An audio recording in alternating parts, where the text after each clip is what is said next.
What if the one person an avoidant fears losing is the only one they can never control? What if the super empath doesn't chase, doesn't beg, doesn't break, but loves so deeply that control simply dissolves? There was once a love story that didn't look loud from the outside. No dramatic scenes, no desperate chases, just two hearts walking toward each other, one afraid of closeness, and one brave enough to love without fear.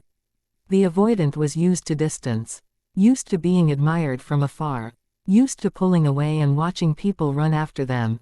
Control felt safe. Control meant never being fully seen. And for a long time, that worked. Until they met the super empath. The super empath did not arrive with noise. They arrived with understanding. They listened deeply. They saw the cracks behind the confidence, the silence behind the strength. They loved gently, but they did not cling. They gave affection, but they did not beg for it back. And that was new. When the avoidant pulled away, expecting pursuit, the super empath didn't chase. They simply stood still, grounded in their own worth. When the avoidant tested the distance, the super empath responded with calm. Not anger, not desperation, just clarity. Because a super empath feels everything, but they are not controlled by what they feel. The avoidant tried the usual patterns. Delayed replies, emotional walls, mixed signals. But something was different this time. The super empath did not collapse under confusion. They did not try to decode every silence. They did not shrink themselves to fit into smaller spaces. They loved, but they loved from abundance. And slowly, the avoidant felt something unfamiliar. Power slipping, not because the super empath fought for control, but because they refused to participate in the game. You cannot control someone who knows their value. You cannot manipulate someone who understands their own emotions. You cannot threaten distance to someone who is already whole alone. The super empath's strength was not loud. It was steady. They offered love like sunlight, warm, consistent, real. But they also carried boundaries like armor. If the avoidant stepped too far back, the super empath would not run forward. They would simply turn inward, protecting their own heart with the same care they offered others. And that's when the shift happened. The avoidant, for the first time, felt the fear of losing someone who would not chase them. Someone who would not bend. Someone who saw through their defenses and still chose kindness, but would walk away if necessary. Control no longer worked. And in that space where control died, something more honest began to grow. The avoidant started reaching instead of retreating. Speaking instead of silencing. Feeling instead of hiding. Because the super empath did not try to change them, they simply refused to be controlled. This love story was not about dominance. It was about awakening. The super empath did not conquer the avoidant. They inspired them. They showed them what safe love looked like. What emotional maturity felt like. What it meant to be chosen, not chased. And in loving without losing themselves, the super empath became the one person the avoidant could never control, because true love cannot be controlled, it can only be met. In the beginning of their love story, the super empath loved the way the ocean touches the shore, deeply, endlessly, but never forgetting where it begins. They felt everything, the pauses in his voice, the distance in his eyes, the unspoken fear hidden behind his strength. Loving him was not difficult, understanding him came naturally. The super empath had always carried a heart that could read silence like poetry. But this time was different. In the past, they had mistaken sacrifice for love. They had shrunk themselves to make others comfortable. They had chased reassurance, believing that if they loved harder, they would be loved safely in return. Yet something inside them had grown wiser. This time, they loved with open hands, not clenched fists. When the avoidant pulled away, the super empath did not crumble. They felt the ache, of course they did, but they did not abandon themselves to fix him. They did not beg for warmth. They did not overextend their tenderness just to prove their worth. Instead, they stayed rooted in who they were. They answered messages with grace, not urgency. They gave affection without keeping score. They expressed feelings clearly, without fear of being too much. And when the avoidant retreated into silence, the super empath did something powerful, they let him. Loving without losing oneself meant understanding that empathy is not self-erasure. It meant recognizing that compassion does not require self-sacrifice. The super empath could sit with his fears without absorbing them. They could understand his distance without internalizing it. They could see his wounds without trying to bleed for him. They had learned that love should feel like expansion, not exhaustion. So they kept their routines. They nurtured their friendships. They pursued their passions. Their world did not revolve around waiting for his emotional availability. Their heart was open, but their identity was intact. And that quiet self-possession unsettled the avoidant. Because he was used to love that bent. Love that pleaded. Love that adjusted itself to his unpredictability. But this love stood tall. The super empath did not love to control. They did not love to rescue. They loved because it was natural to them, but they also protected the sanctuary of their own spirit. They knew their depth was a gift, not a weakness. They knew their sensitivity was strength, not something to apologize for. They knew that if love required them to disappear, then it was not love meant for them. The avoidant had always believed that control was protection. If they controlled the pace, they would never feel rushed. If they controlled the depth, they would never drown. If they controlled the distance, they would never be the one left behind. In their world, vulnerability felt like surrender, and surrender felt dangerous. So they mastered subtle strategies. A delayed response here, a sudden shift in energy there. Just enough warmth to keep someone close, just enough distance to maintain power. It wasn't cruelty, it was survival. Or at least that's what they told themselves. Then they met the super empath. At first, everything followed the familiar pattern. The avoidant leaned in with charm and mystery. The connection deepened quickly, emotionally rich and almost intoxicating.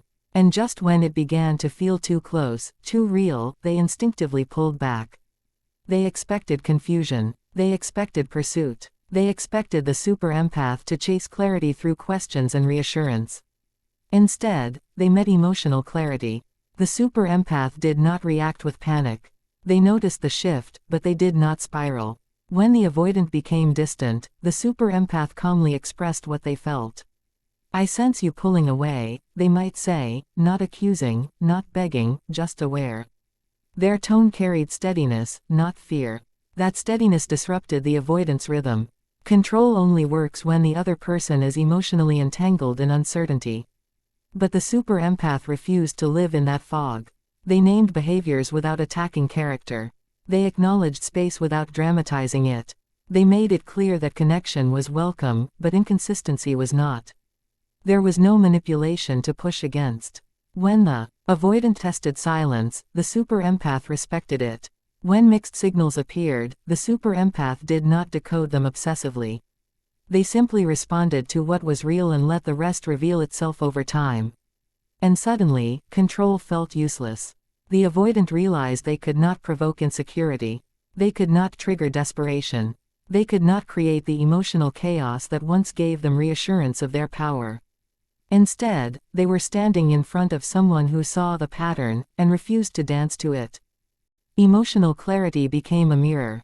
Every time the avoidant tried to retreat into ambiguity, the super empath's grounded presence reflected something back: honesty, accountability, emotional maturity, not in lectures, not in ultimatums, but in consistent behavior. And for the first time, the avoidant felt exposed not by pressure, but by peace. In the quiet spaces of a relationship with an avoidant, silence often carries weight. It is not merely the absence of words, it is the pause where insecurities grow, where doubt takes root, where fear whispers that love might be slipping away. For many, silence becomes unbearable, a void that must be filled with explanations, reassurances, or frantic messages. But the super empath knows something different. Silence does not always mean the absence of love. From the very beginning, the super empath understood that avoidants operate from a different emotional language. Withdrawal is not necessarily rejection, distance is not necessarily disinterest. They had learned to read between the lines, to sense the emotional undercurrents that others might miss. When the avoidant retreated, the super empath did not panic. They did not beg for conversation or chase after missing pieces. Instead, they embraced the pause as part of the rhythm of love, trusting that presence does not always require constant words. Silence became a space of observation, not anxiety. The super empath could feel the tension in the air without internalizing it. They noticed the small gestures, a lingering glance, a subtle smile, a slight shift in tone. Each unspoken signal became a language of its own, and the super empath responded with awareness, not overreaction. They understood that pushing too hard would break the delicate balance, while retreating in fear would create distance that could never be bridged. This ability to hold space transformed the dynamic. The avoidant, used to inciting pursuit through absence, found their usual tactics ineffective. The super empath did not fill the silence with demands, critiques, or emotional explosions. Instead, they met it with calm, with patience, with unwavering self-possession. Their presence was a silent anchor that spoke volumes. I am here, and I am whole, even if you are quiet. Over time, silence ceased to be a tool of power for the avoidant. They realized that the super empath's love did not shrink in emptiness. It did not fracture without constant reassurance. The absence of words did not provoke fear, it invited reflection. The avoidant began to notice that the super empath's patience and understanding created a safe container for emotions, a space where vulnerability could emerge without coercion. In this quiet, the super empath demonstrated something profound. Love does not require noise to exist. It does not require chasing to be felt. The very ability to remain steady, composed, and compassionate in the face of silence became a form of power that the avoidant could neither control nor manipulate, a gentle force that slowly began to reshape the familiar patterns of distance and avoidance in the intricate dance between an avoidant and a super empath. Boundaries are often misunderstood as walls or obstacles, but for the super empath, they are the lifeblood of authentic love. Early on, they understood that giving endlessly without limits only fuels imbalance. Loving an avoidant required clarity, and clarity required firm lines drawn in the heart, lines that protect their energy without shutting out connection. These boundaries were not harsh barriers but gentle markers, a declaration that love could exist freely, but never at the cost of self-respect. The avoidant, accustomed to bending others to match their ebb and flow, initially met these boundaries with subtle resistance. They tested patience, pushed limits, and leaned into old patterns of emotional manipulation. Yet the super empath remained steady. When the avoidant tried to pull the empath into anxious loops, the empath would calmly reaffirm their limits. I care for you, but I will not compromise my peace, they might say, their tone soft but unyielding. This was unfamiliar territory for the avoidant, a love that demanded respect without demanding submission. Boundaries became more than rules, they became lessons. Each time the avoidant attempted to overstep, the super empath's response was measured and consistent. Silence could be employed to honor space, conversation could clarify expectations, and gentle firmness could reaffirm self-worth. The avoidant began to sense a shift. The usual levers of control, the familiar games, no longer produced the expected outcomes. They could not provoke desperation. They could not induce fear of loss, because the super empath had defined a space where love and self-respect coexisted. And in that space, a transformation began. Boundaries revealed not rejection but respect. They showed the avoidant that love is not about manipulation or testing loyalty, but about honoring the person who gives it.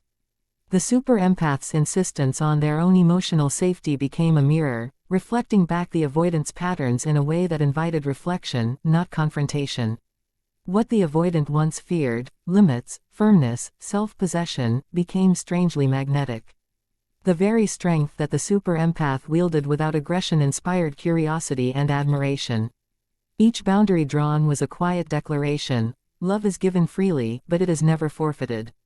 Each line respected by the avoidant chipped away at old fears, subtly shifting the dynamic.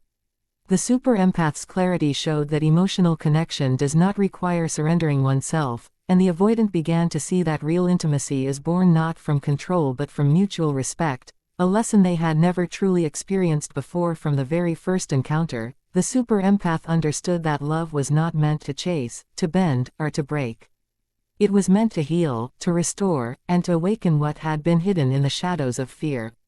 The avoidant, conditioned by past wounds and patterns of distance, had grown accustomed to love that demanded pursuit, relationships where affection was earned through compromise, patience, or acquiescence.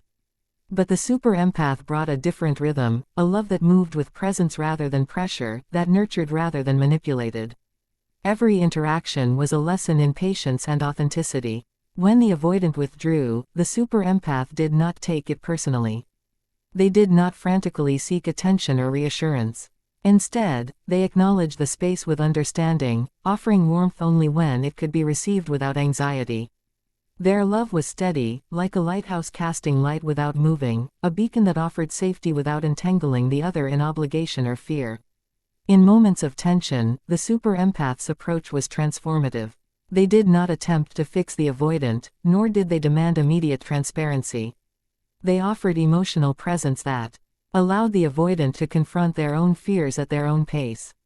When the avoidant expressed frustration or emotional distance, the super empath listened without judgment, validating feelings without absorbing them. They became a mirror of emotional maturity, showing that love can coexist with autonomy, that connection does not require submission, and that intimacy grows strongest when it is freely given.